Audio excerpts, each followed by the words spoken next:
Just in your first response to Sean, you talked about some of these countries lacking a central authority to vet. You're saying that you want other countries to vet people for U.S. visas? No, this is just a concern we have. Can we ensure that people coming from these countries are properly vetted? What does the central authority in a foreign country have to do with your vetting process, which is done entirely by the U.S. government? Well, there's whole ideas of documents provided by people applying for a visa. There's this whole idea of people providing passports or other types of documents in order to be vetted. So you're saying that these countries don't have you have no way.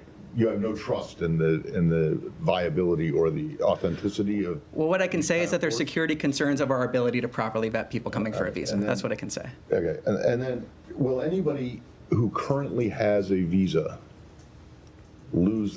have it revoked under this proclamation? Well, this proclamation is about entry, so that's what this proclamation is focused on.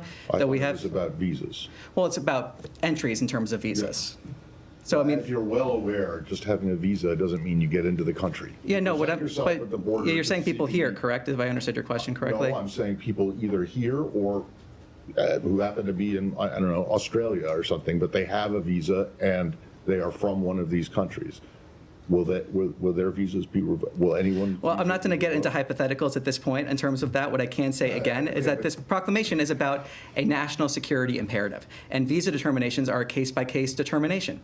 So we see that constantly when it comes to visas. What we're saying here on a country-by-country basis is that we have concerns about visa overstays. We have concerns about countries accepting nationals that have overstayed their visa. The bottom line is that you do not know if anyone who currently has a visa, who is either in the United States or outside of the United States, but holds a passport from one of these countries, will have their visa revoked. Well, I'm not going to speculate on a specific hypothetical. I'm not asking you to speculate on anything specific. I'm asking, if you don't know the answer, then it is clear that no, this wasn't really thought through that well. No, I think it was thought through. What we're seeing here is concerns about certain securities from. So what happens?